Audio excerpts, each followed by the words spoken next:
Hello everybody, and welcome to the Isle of Mull. Now join me, And join me, as we explore Mull and its amazing bridges and tunnels. I thought we were going to be exploring Mull's amazing mountains and rivers. We didn't agree on that. We agreed that everybody would join me as we explore Simon Douglas's bridges and tunnels of Mull. No, join me while we look at the mountains and rivers, the real things people come to see on this island. Now people want to join me and see something informative. Oh, they want to join me. No, they want to join me! Me! See, everybody's joining me! No, they're joining me! You're joining me!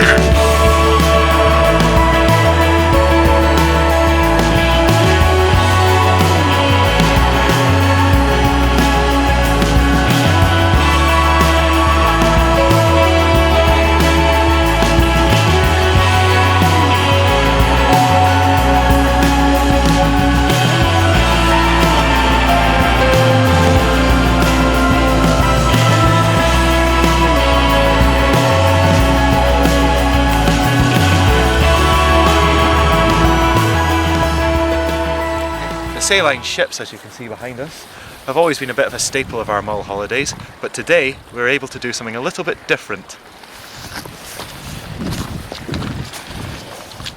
I see what's going on here. It's low tide.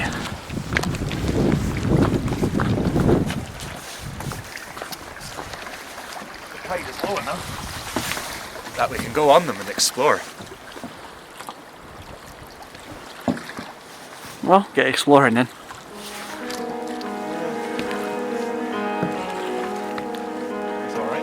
You can see Andrew's exploring the ships. Yep, he's definitely on them. He's looking around, peeking into a hole.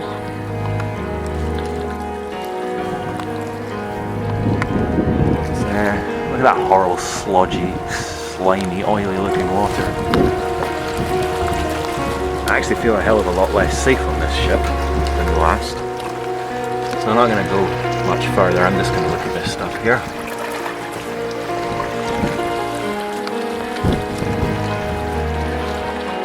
And there you go. So this is the view we've woken up to. Pretty good view, I think. Now we have been to this hostel before. There are various clues, if you know where to look. Some more subtle than others. There we go. Dated 4th of the 9th, 15 from when we were last here. Here's what it looks like. There's Andrew making himself a sandwich in the kitchen.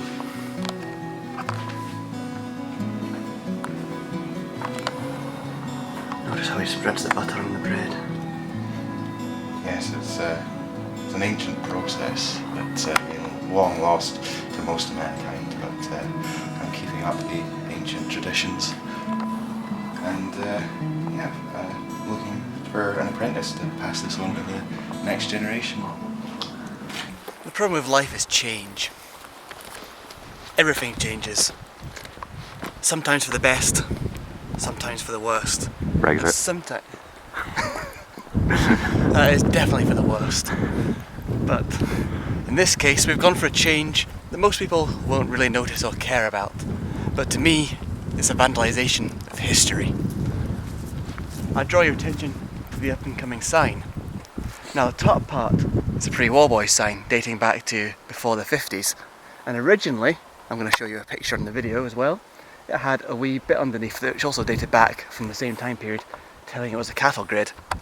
But for some reason, they've changed the sign to have the old part on the top and a brand new modern, I guess post-war boys sign underneath it. It's a change that not many people will notice about destruction of our valuable road history.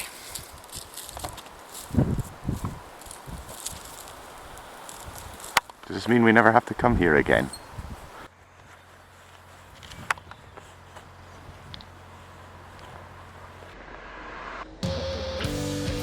Now when you're trying to find the Carstairs Arches, what you need to do is select a goat guide. Now these are feral goats, but they're very docile and they seem to be following the way of the path. so they must be able to show us the way. Now, generally, when you're getting a goat guide, you want to select the one with the longest beard. That generally means that they're the oldest and they've had the most experience of the route. So, let's go and find one. Many famous people have visited Mull over the years. Bill Bailey again, and George Lucas. Now, that big rock over there was the inspiration for one of Star Wars' most beloved characters. That's right, Han Solo. And by Han Solo, I mean Jabba the Hutt. If you look at the rock face, it looks like Jabba. So that's what inspired them to create that long, sluggish character. True story.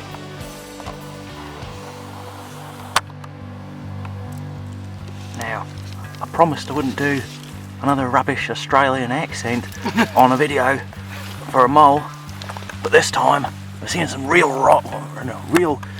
crazy critters. Now, I thought I'd do a bit of a Steve Irwin impression, but it's not going particularly well. And now I've lost the bloody snake. Yoy.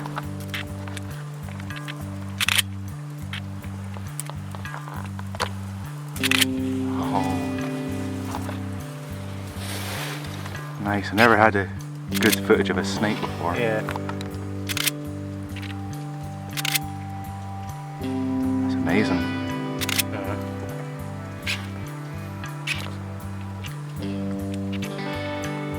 So hard to get them before they just slither away into the undergrowth. This one seems to be sticking around for a while.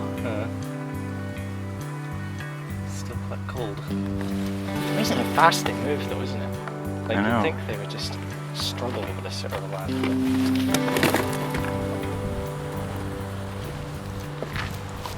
We've been following this rugged coastline in search of the Karseg Arches, and as you can see, our goat guides have nearly led us there. But it's been a bit of an expedition through sloop territory, boulder fields, and you know, it's more of the same. So, in the Craigmuir supermarket, we found limited edition fridge Irish coffee flavour. I don't know if it's one of these just weird things that you can only get in remote places because it never really took on anywhere else or not, or whether you can get it in your local supermarket just now. In any case, I'm going to try it. Don't really know what to expect from it. I'm sure it's tasty enough. I can't really say it's made any difference. I mean, it's just ordinary milkshake. I don't feel any different for having had any. Oh, yeah. Anyway, here we go. Fridge Irish coffee flavour. I don't think it's got any whiskey in it, but it should do. Now this isn't just any old sandwich. This is a Bunessan corn sandwich. Now it's made from cornbread, and Bunessan is famous for its vast cornfields. Now, these were farmed by Bobby McLean, and he made quite a good fortune off this, selling his cornbread across the island and eventually exporting to places like Iran and China. But unfortunately hard times fell on the Bunessan corn farm and he had to pack it in. But thankfully, Mulligans came to the rescue by rebranding it as their own and taking the family recipe and paying Bobby McLean off for it. Now, Mulligans have made a few changes to the recipe over the years, so let's have a bite and see how it tastes.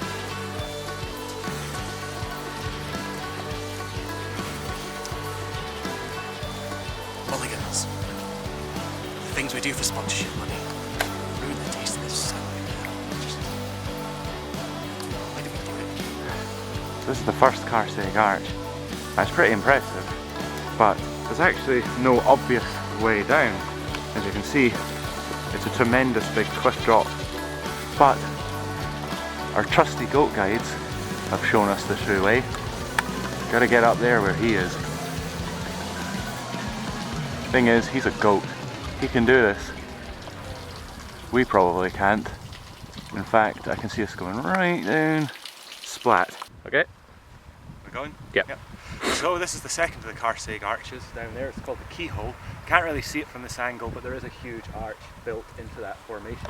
But to get to it involves a death-defying scramble that only me and you were able to do. Simon couldn't get this far, unfortunately. So how are these formed? Well, apparently it's something to do with lava coming out of fissures of the earth, forming layers over the top, and then cooling and expansion ended up causing the hexagonal shapes that you see.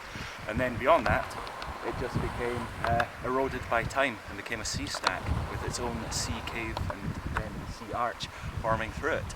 Now, geologically speaking, this only happened about 60 million years ago. Now, if you want 60 million calories in your breakfast, buy Mulligan's Hebridean sausages, recently upgraded to acceptable by the Food Standards Agency. We're about to go to the pub, but we've left our legacy with this pub. If you go on to its particular page, on Google Maps, you'll see the picture representing the pub has the two of us sitting behind the bar. A claim to fame that we didn't know we had.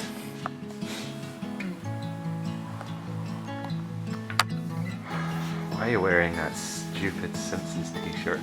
Because I'm representing. Right. It's got all the best memes. It's got Game Punch by Dr. Hibbert, it's got lemons, it's got damn vegetables, steamed hams, crazy back laugh, Barney saying delete this, Mr. Burns saying yes. The bits of the Simpsons no normal people find funny. So here we are at the Falls of Laura. Now this is something that happens at certain times. It's something to do with Loch Awe and Loch Etive converging at this point and tidal forces pulling it in a really strange way across the short span.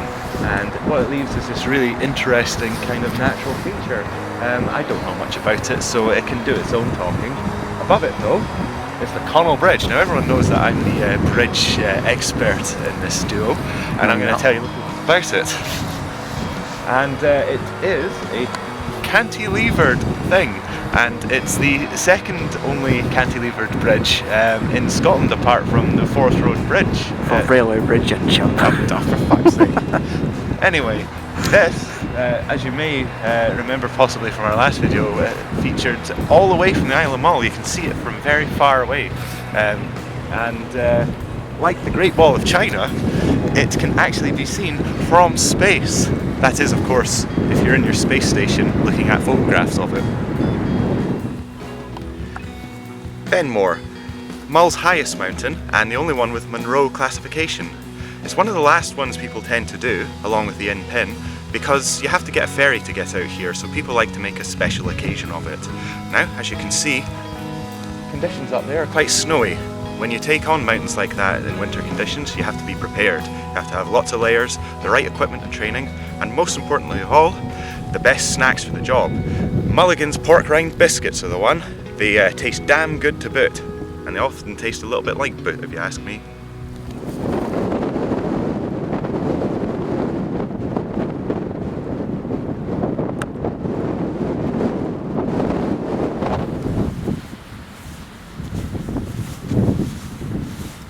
This is Duncan Van MacIntyre's monument. Now I don't know anything about this guy's history or anything at all about him, other than he's a prick. Now I'll tell you why. He's designed this great looking building, or monument, or big stone block, but the best bit is up there. And he's moved it so you can't get a grip on these stones. Oh, come on, try harder. Van MacIntyre's a fucking fanny. If you want revenge, this is the linchpin holding the whole thing together.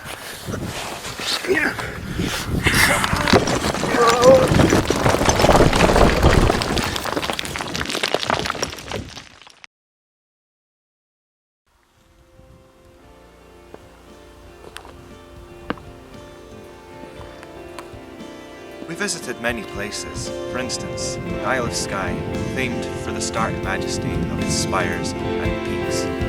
We've been to Torridon,